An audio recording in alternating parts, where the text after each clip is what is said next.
Bharat gas ग्राहक मारण एवं वितरक सुरक्षा नीति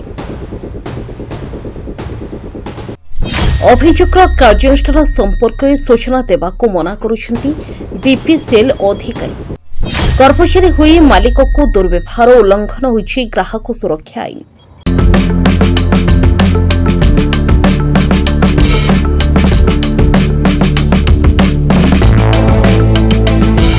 भद्रक जिलार राउत भारत ग्यास पालिया पिंथार ग्यास चोरी संबंधी एक अभियोग दाखल करने पर अभियोगकारी ताहार अग्रगति किंबा केउं कार्यानुष्ठान नियाଯାଇଛି से विषय सूचना मिलुनथिबा अभियोग उठिछि।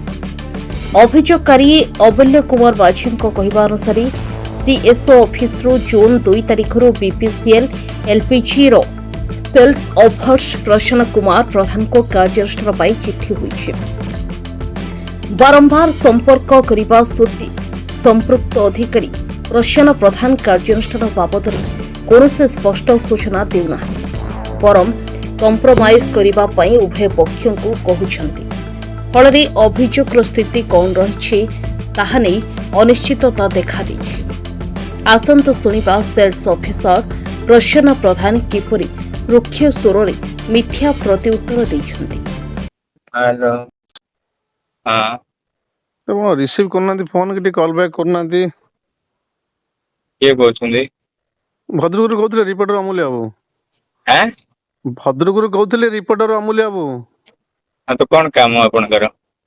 आपण प्रधान बाबू कहउछन तो हाँ हाँ कौन काम कोन गोटे अभियोग हेइथिला कोन तार तो प्रोसीडिंग अभियोग आपण कलेक्टर ऑफिस रे करथिले कलेक्टर ऑफिस को अलर्ट रिप्लाई दिया सर छे आपण तो देबा दरकार नै ना आपण कलेक्टर ऑफिस को करथिले ना कलेक्टर ऑफिस को रिप्लाई अलरेडी जाई सर छी सीएस ऑफिस रे करथिली हां सीएस ऑफिस मतलब कलेक्टर अंडर आसी है आपण सीएस ऑफिस को अलरेडी रिप्लाई दिया सर छी आपण इंक्वायरी करछन ना कौन है आपन तुम कहया दरकार नै ना सेटा सीएस ऑफिस रे जमा है सीएस ऑफिस पचारि परिबा आपण हां सीएस मते चिट्ठी देछि फरडा करछन्ती आपण जोगाजोग करिया पय मते कहिसन्ती काउ कहछन्ती हमको सेमति किछि इन्फॉर्मेशन नै ठीक है अभियोगकारी मते आपण कहउ नै नै आपण अभियोगकारी मु आपण को इन्क्वायरी करबे आपण मते पचारिबेनी जे कोन करिछ न कर ना ना क्लियर मैसेज सुनतु मते इन्क्वायरी कर मते चिट्ठी करन जणै नाथि इन्क्वायरी ना मु आपण जणैबिन ना आपण हमको जो अभियोग करिसन्ती प्रथम जिनिस करिसन्ती कि करिसन्ती कि नै नै अभियोग आपण काउ करिसन्ती पहले कोंतु सीएस करछि सीएस को पचारिबे हैला आपण सुनिले तो कर्मचारी मालिक प्रति रुक्ष व्यवहार तांको कहिबा अनुसार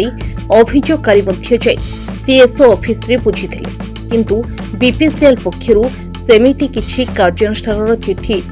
आसी नथिबार जानिबाकु पाइथिले एवं पुनः सीएसओ ऑफिस रु जुलाई 3 तारिख रे कार्यानुष्ठान निमंते रिमाइंडर लेटर पठा जाइछि। ए प्रकार कर्मचारी बीपीसीएल को बदनाम करने सहित ग्राहक सुरक्षा आईन उल्लंघन करिछि।